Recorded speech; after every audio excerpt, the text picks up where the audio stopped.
Captain, welcome to Elite TFO training, covering the Counterpoint mission from Stow Better. Let's review objectives. The first objective of this TFO is to defend Deep Space Nine. On Elite, if the station's health drops to 0, the mission fails. Initially, there are 2 groups threatening the station that must be defeated. In the second stage, approach and close portals that will spawn periodically around Deep Space Nine over a 3-minute period. You must close at least 5 portals while continuing to defend DS9. Closing additional portals beyond 5 increases the mark rewards. After termination of the portal stage, the mirror station Terok Nor will appear. Transport assault teams from Deep Space Nine to Terok Nor during the next 7 minutes to send it back to the mirror universe. Your team must successfully ferry a minimum of 15 assault teams, and ferrying more will increase mark rewards. Defeating Terok Nor itself during this stage is an optional objective. In the final stage, 2 reinforcement groups will arrive. Both must be defeated within 3 minutes to complete the TFO. Thank you. On to risks and rewards. This TFO needs moderate coordination and team composition to play well on Elite, since most objectives can be soloed. For best results, a team working together can maximize their performance, but the floor to simply complete the mission is fairly low. However, the threat level is high due to the many damage threats from Terran ships, combined with a large portion of the TFO requiring you to fly with your shields down. For rewards, you can expect potentially a very high amount of Terran or fleet marks, along with a chance for subspace comm power pieces. Rewards are based on how well the objectives are flown. Since most of the TFO is time-gated, it is one of the longer TFOs. The adversaries on this operation are Terrans. Terran ships are generally fragile, but many of them have dangerous abilities. Terran temporal ships like the Mobius, Wells, or Paradox classes have a large AoE disable that can freeze you in place, but this is more annoying than dangerous. On the other hand, numerous Terran vessels have feedback pulse, and the point defense system from Armitage escorts is incredibly dangerous within 5 kilometers. It is important to note that Counterpoint has 2 distinctly different objective sets in its 4 stages. The first and last stage are pure damage checks and involve defeating Terran fleets. The second and third stages are not focused on damage output. For maximum effectiveness, focus on closing portals and ferrying assault teams, rather than killing all the Terran ships that continually respawn. Keeping Deep Space Nine alive requires some damage, but that's not the focus, and it is fairly resilient. If your team has the firepower, defeating Terok Nor when it appears will reduce its firepower and complete that optional objective. In terms of team composition, this TFO is fairly forgiving. Exotic builds excel at clumping and destroying large groups of weak enemies and are unaffected by feedback pulse. Fast ships, such as full pilot ships, are likewise well suited to the portal and assault team stages.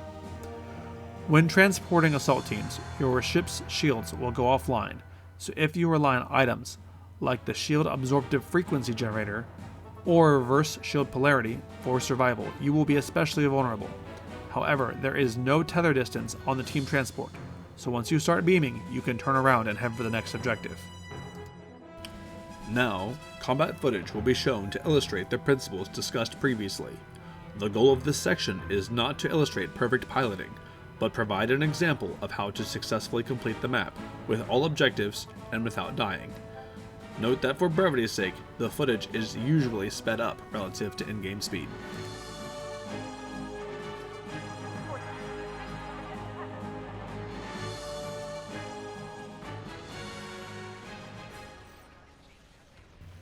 Single-target energy builds, such as cannon rapid fire, beam overload, surgical strikes, exceed rated limits, or reroute reserves to weapons, are moderately successful on this TFO, as there are some larger targets, but feedback pulse is a major threat, so target selection is important.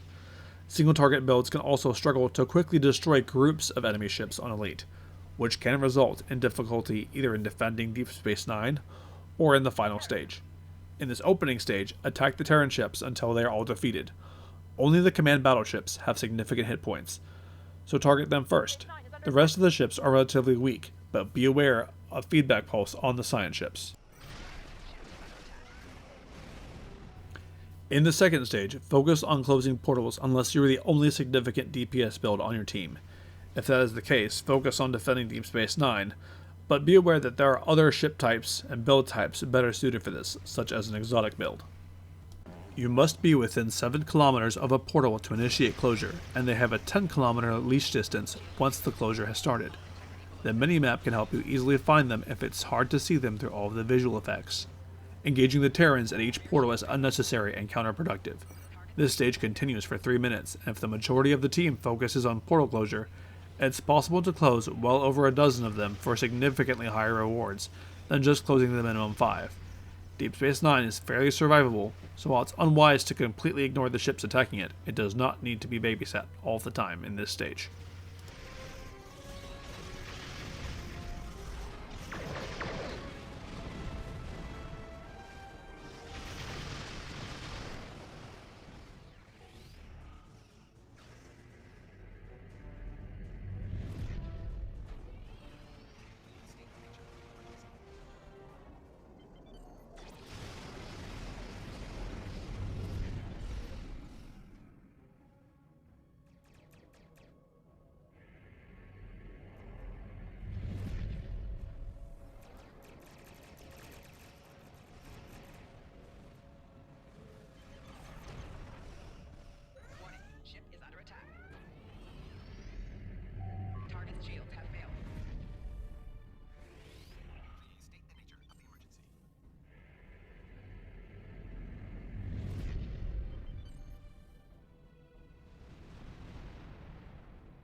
Something massive.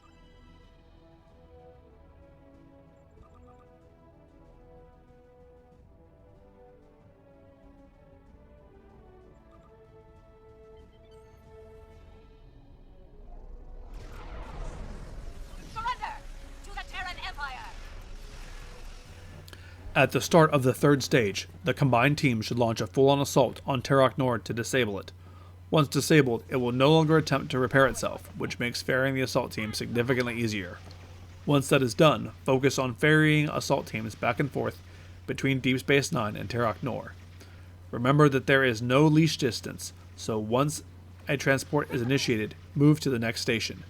This is an excellent place to use speed boosts like evasive maneuvers to increase the number of trips taken, and the higher defense rating from moving at high speed will reduce incoming damage somewhat.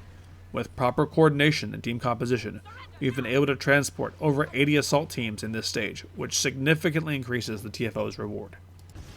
Terok Nor should make a very satisfying target for a single target build. Fire on it first until it's disabled. Once it's down, join the rest of the team on assault team duty. You can take shots at the various Terran ships if it doesn't slow you down, or if you see DS9's health starting to slip, but assault teams are the main objective. Don't slow down from carrying teams unless you absolutely have to.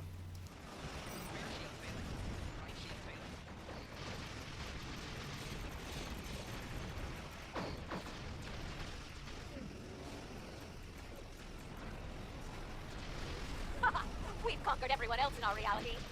Yours will fall.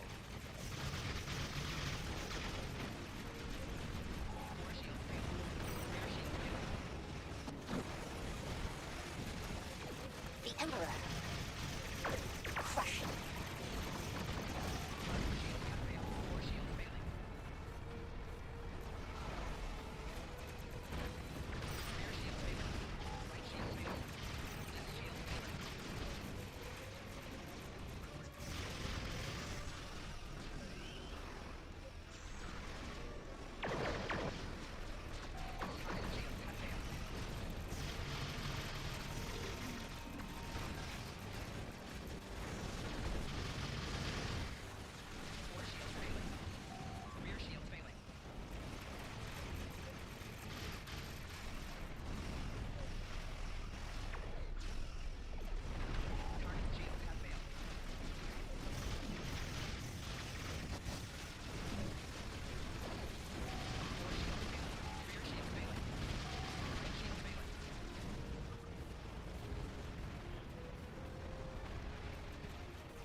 When the Terran reinforcements arrive, this part is quite straightforward.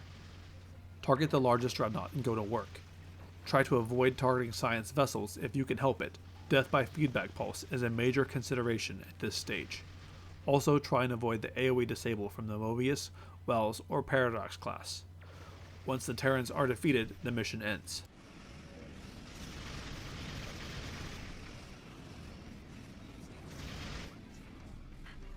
You haven't seen the last of me!